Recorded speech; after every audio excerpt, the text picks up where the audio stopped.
Japan's emperor was told victory was certain until the firebombs fell on Tokyo. March 9, 1945, the Imperial Palace, Tokyo, 11:30 p.m. The night is cold, clear, and still.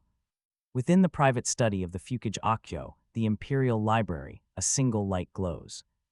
Emperor Hirohito, the Tenno, is secluded amidst his collections of marine biology texts. The room is a sanctuary of silence and order, insulated by thick walls and layered gardens. The air smells of aged paper, tatami mats, and the faint, clean scent of cedar. Here the war is a distant thing, a series of reports and maps, a narrative of national destiny unfolding according to divine will. He is the descendant of Amaterasu, the sun goddess. His nation, Dai Nippon Teikoku, is inviolable, its spirit unbreakable. For years, his advisors, the Lord Keeper of the Privy Seal, and the chiefs of the Army and Navy general staffs, have assured him of this truth. Despite setbacks, the path to a negotiated victory, a Zenbei Ikigen, remains certain. The enemy would crumble against their resolve. At 11:37 p.m., a low, mournful wail fractures the stillness. It is not the tentative sound of a test alarm. It is the full, rising shriek of the air raid. Sirens, a sound that has become unnervingly familiar over the past months. But this night, its tone feels different, more urgent, more immediate. Outside the palace walls, across the sprawling, flimsy metropolis of wood and paper that is Tokyo, millions of citizens stir from their sleep. They have heard this before. The American B-29s, the B-29, usually come high in the daylight, a silver speck in the stratosphere, targeting factories, nuisances, but this siren on this moonlit night carries a new and chilling promise. The carefully constructed reality of the imperial court is about to be consumed by a firestorm. The stage is set for a confrontation not between armies, but between an unshakable belief in certain victory and the unforgiving physics of incendiary hell. This belief in an unassailable divine realm did not emerge from the void. It was meticulously crafted in the furnace of national ambition and early triumph. The certainty that insulated Emperor Hirohito in the spring of 1945 was the product of years of ideological forging. It was rooted in the concept of kokutai, the national polity. This was not merely a political system. It was a spiritual and metaphysical truth. Taught in every school and embedded in every citizen, the emperor was a living god. Direct descendant of the sun goddess Amaterasu, Japan was a divine land destined for greatness and protected by the gods themselves. Its people, the Yamato Minzoku, were a unique and superior race, bound by an unbreakable spirit of sacrifice, Yamato Damasho. This ideology found its ultimate expression in the early years of the Second World War. In a breathtaking cascade of victories, the Japanese military seemed to validate its divine mandate.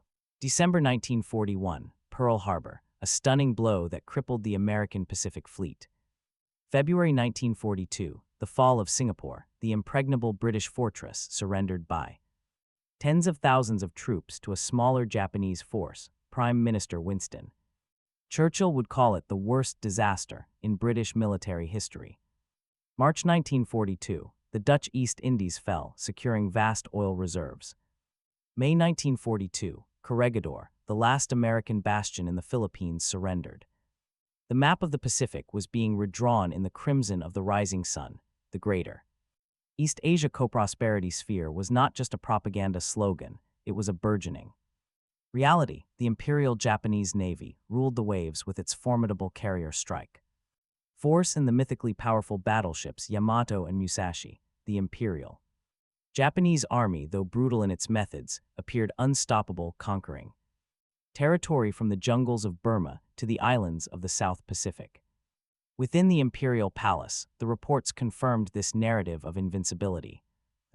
Supreme War Council and the Imperial General Headquarters presented the war to Hirohito through this lens. Victories were celebrated, setbacks were minimized or framed as strategic adjustments. The emperor, operating within a centuries-old tradition of imperial distance from direct decision-making, was presented with a curated reality. His questions, often probing and insightful about logistics and production, were Met with assurances, the belief was absolute, the United States a soft materialistic.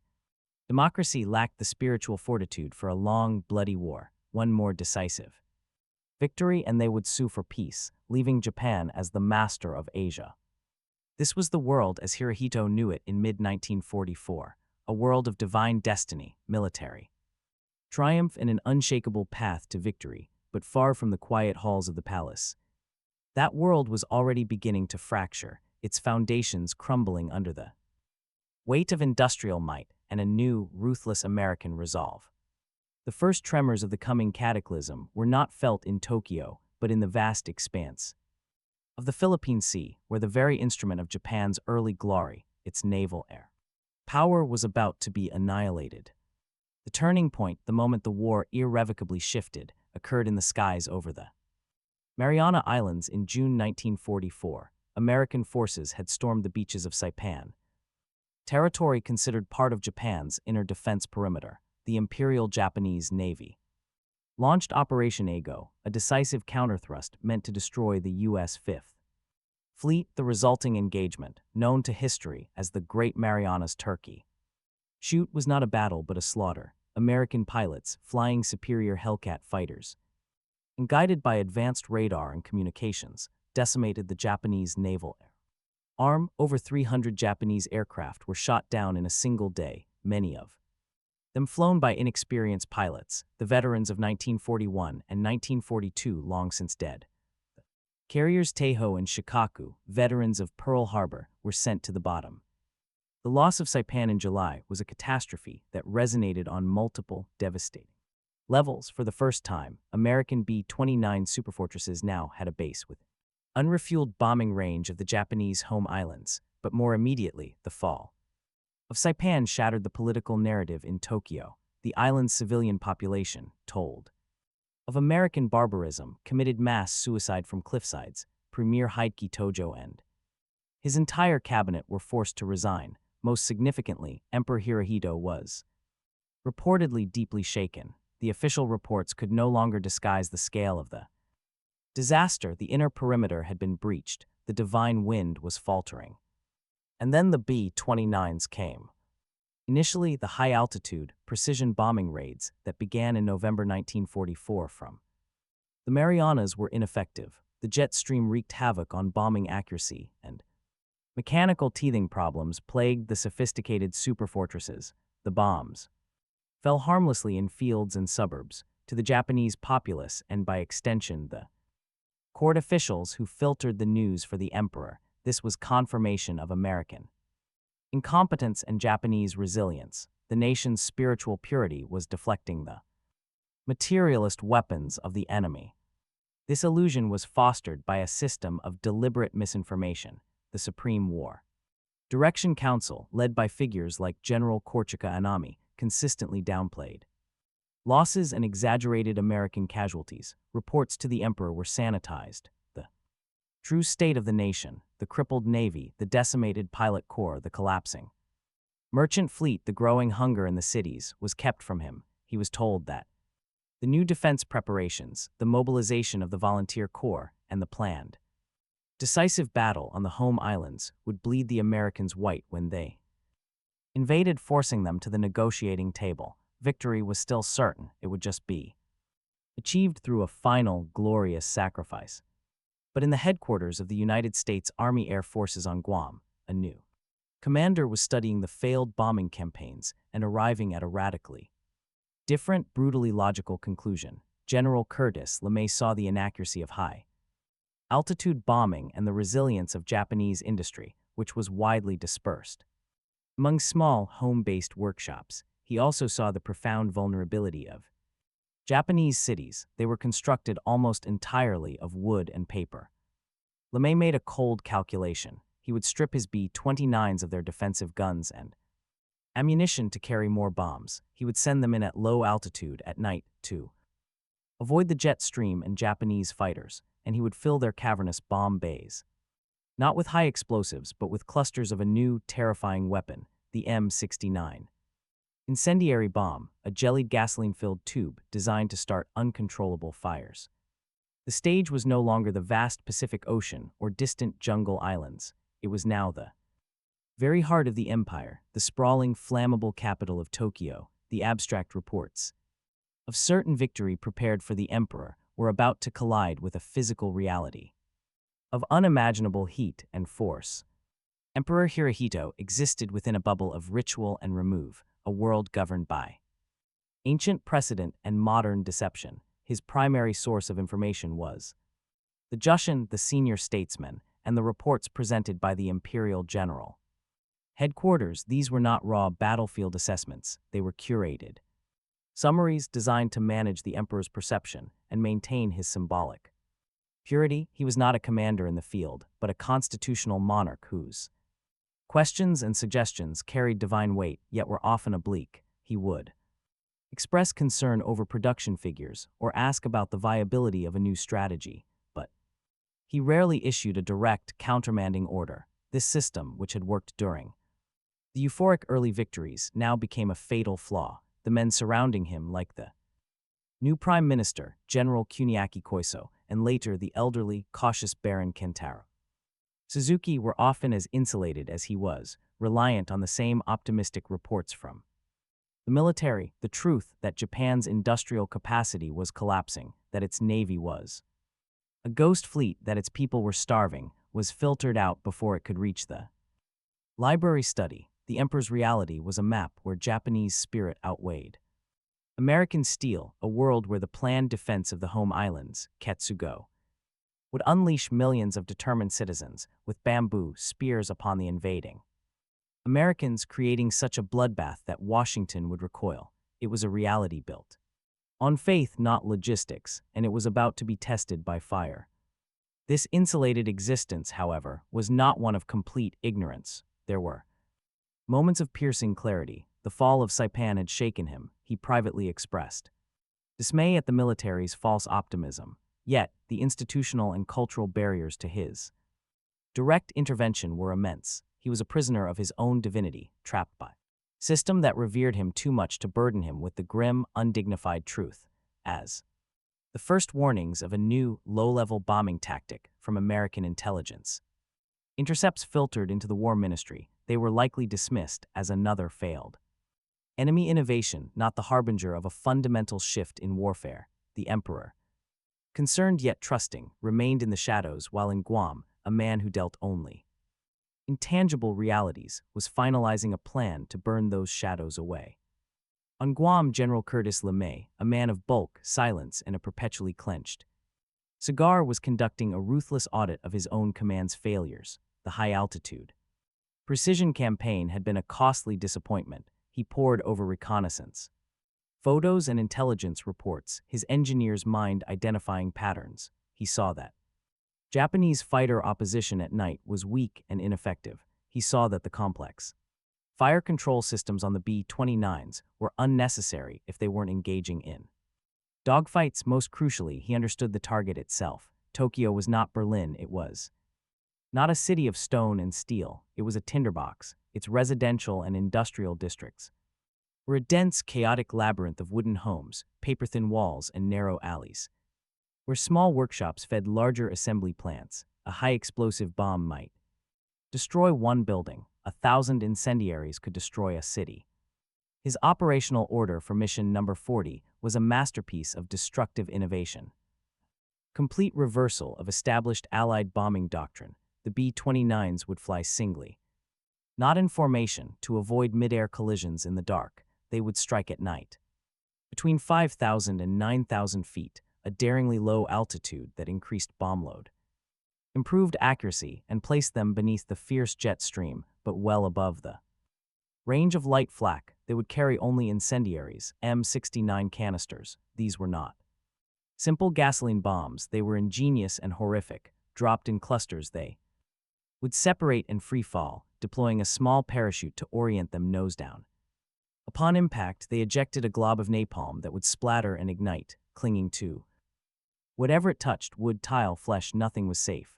LeMay was betting his career and the lives of his crews on a single, brutal premise. He would not just bomb factories.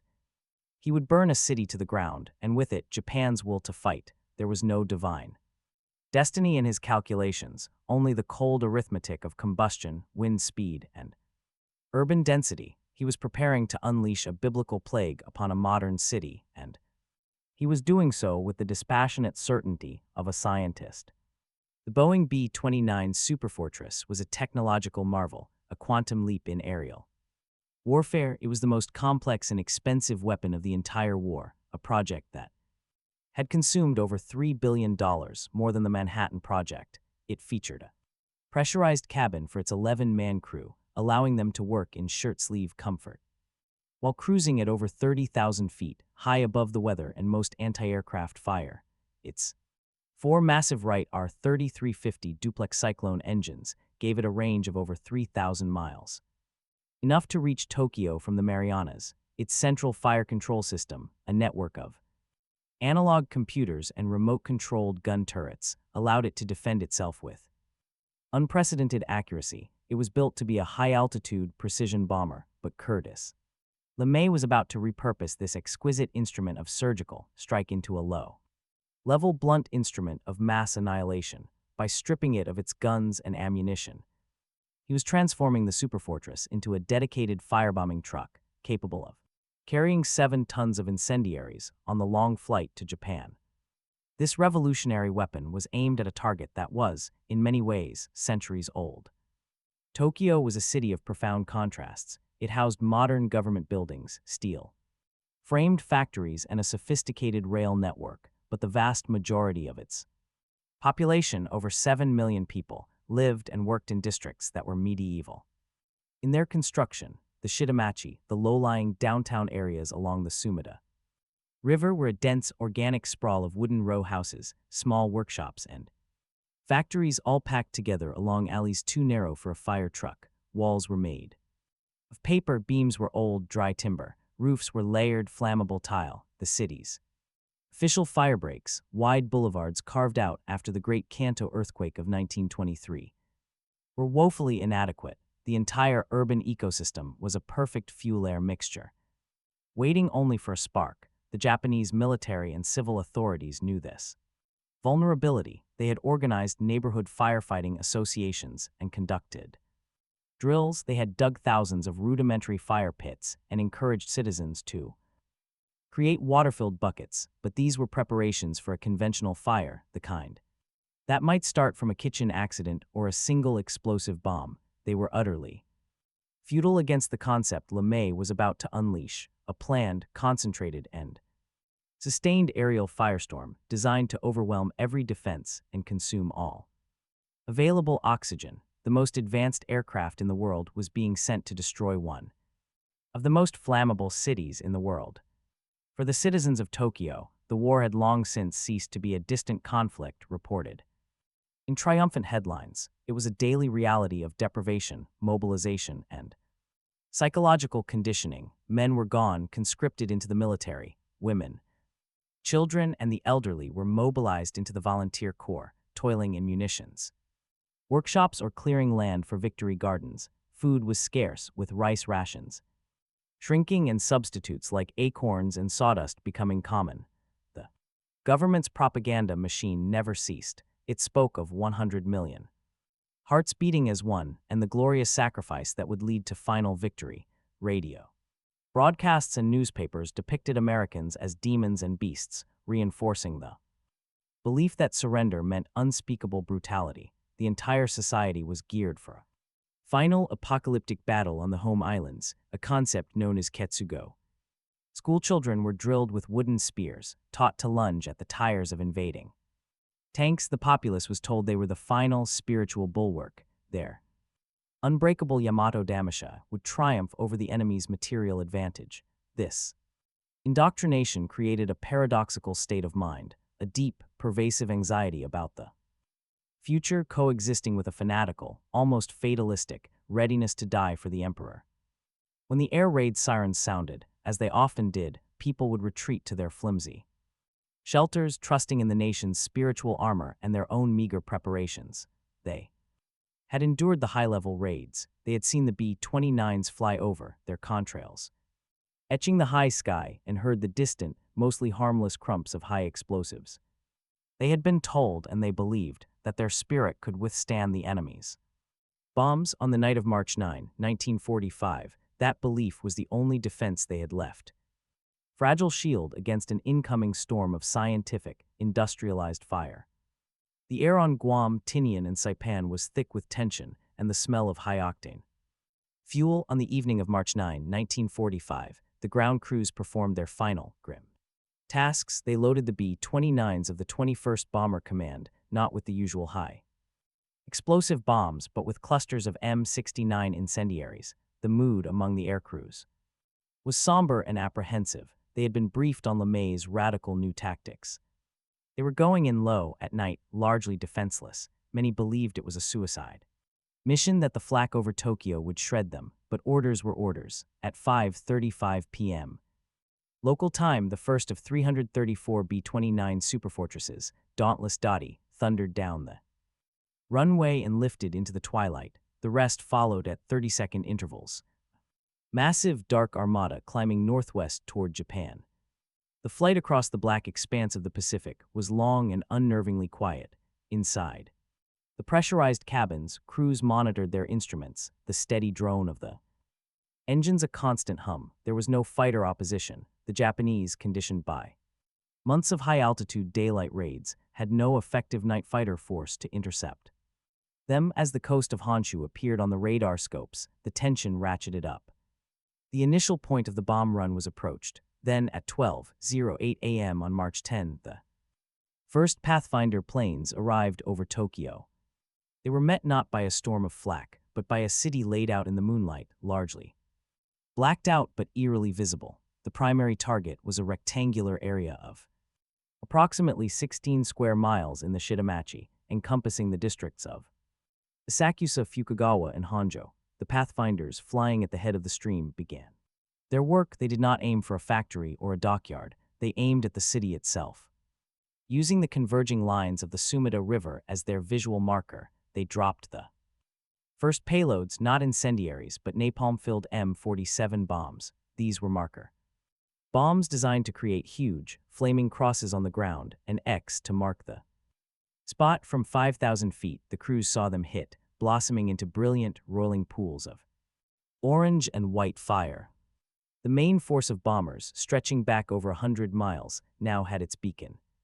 The lead aircraft in each squadron flew into the square of fire, their bombardiers, releasing their loads of M69 clusters on the command of the lead plane. The concept was saturation. The goal was to start so many fires so quickly that they would merge into one uncontrollable conflagration before firefighters could react. The first canisters began to fall. They were deceptively quiet, a soft whoosh-whoosh as they deployed their small parachutes drifting down like a sinister rain. Then came the impacts. The M69s were not designed for deep penetration. They hit roofs, streets, and courtyards. The moment they struck, they ejected their gelatinous, burning contents. A single canister could spit fire across a 30-foot radius. Within minutes, thousands of these tiny, clinging infernos were igniting across the densely packed residential area. What began as individual points of light quickly grew, connecting, spreading, feeding on the bone.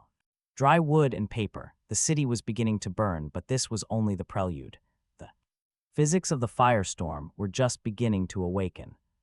The initial scattered fires began to merge. They were no longer individual blazes, but a single growing front of flame. The physics of combustion took over, creating a phenomenon rarely witnessed in human history, a self-sustaining firestorm.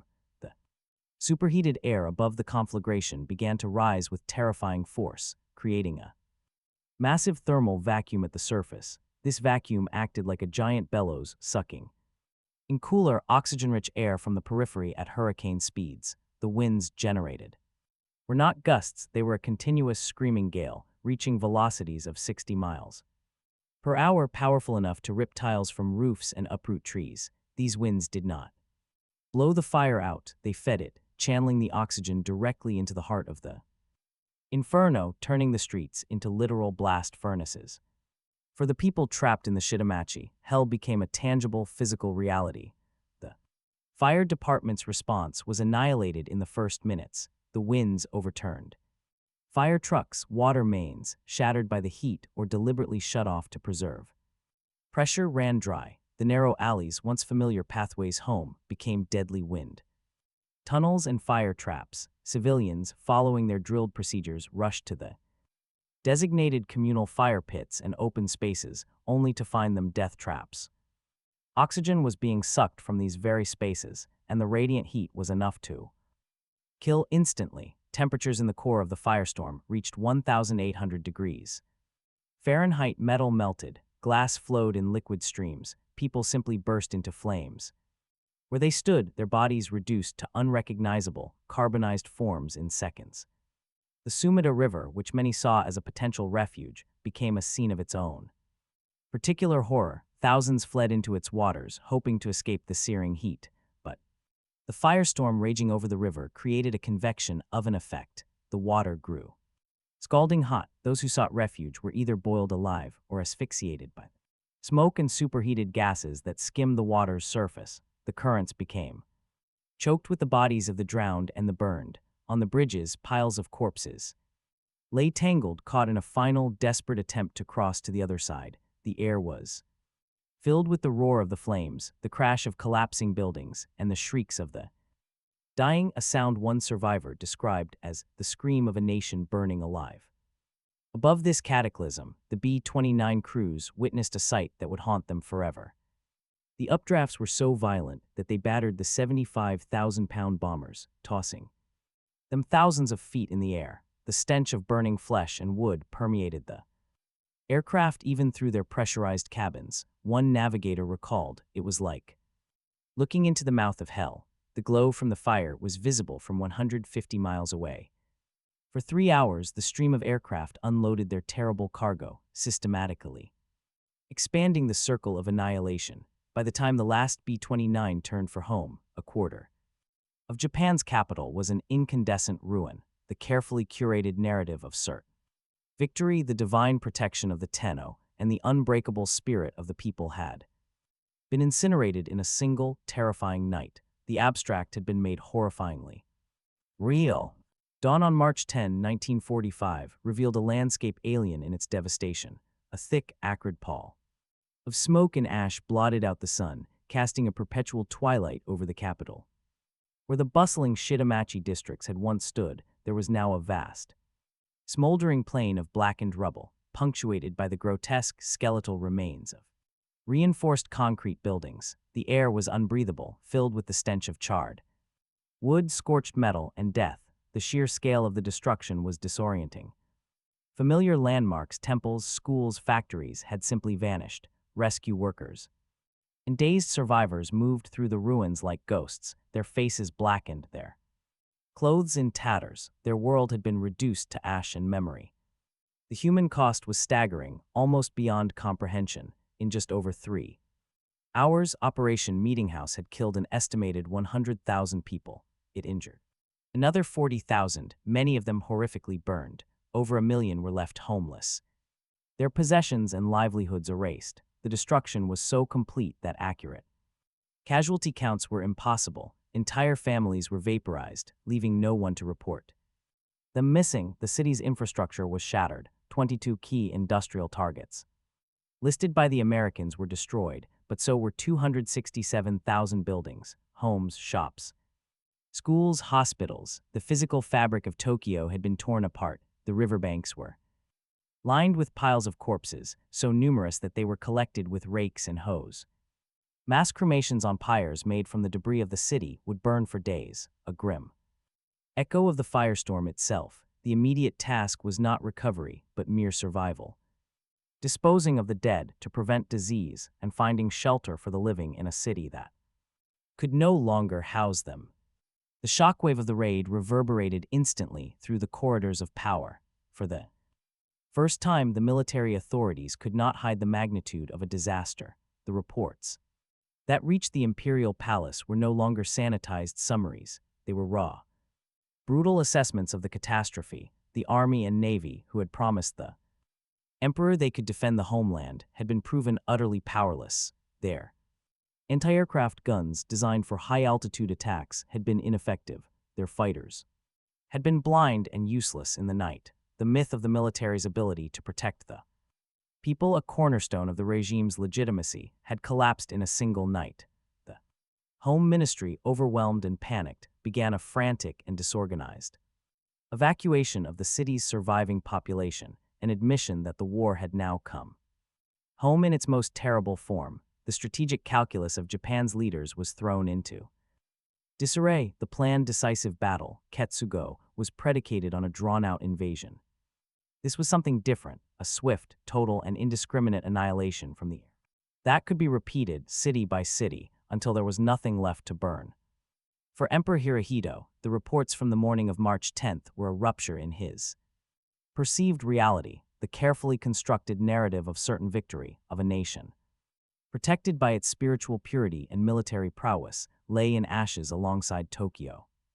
According to the diary of his chief aide, Grand Chamberlain Hisanori Fujita, the emperor was deeply shocked and distressed. For days afterward, he made an unprecedented series of public gestures, touring the burned-out districts of the capital. He walked through the ruins, his expression grave, witnessing firsthand the charred bodies being piled onto carts, the homeless huddled in makeshift shelters, the utter devastation that his government had assured him was impossible. This was not a distant battle report, it was a visceral, sensory reality. The divine wind had not blown, the gods had not intervened, the American demons had not been repelled by Japanese spirit. The fundamental premise of Kokutai, the divine nature and protection of the nation, had been violently refuted by the physics of the firestorm. The Supreme War Council was thrown into a state of strategic paralysis and internal recrimination. The Army and Navy, rivals until the end, now pointed fingers, each blaming the other for the catastrophic failure of air defense. The civilian members of the government, like Prime Minister Kuniaki Koiso, were horrified and desperate. The raid had exposed the utter bankruptcy of their policy. The promise of a negotiated peace, which hinged on inflicting unacceptable casualties on an invading force, was now meaningless. The Americans had demonstrated they did not need to invade. They could simply burn Japan to the ground from the air at a fraction of the cost. The firebombing campaign did not just destroy buildings, it destroyed the very logic of Ketsugo. Why save the best troops in kamikaze planes for a beachhead that might never come when the cities they were meant to protect were already being erased?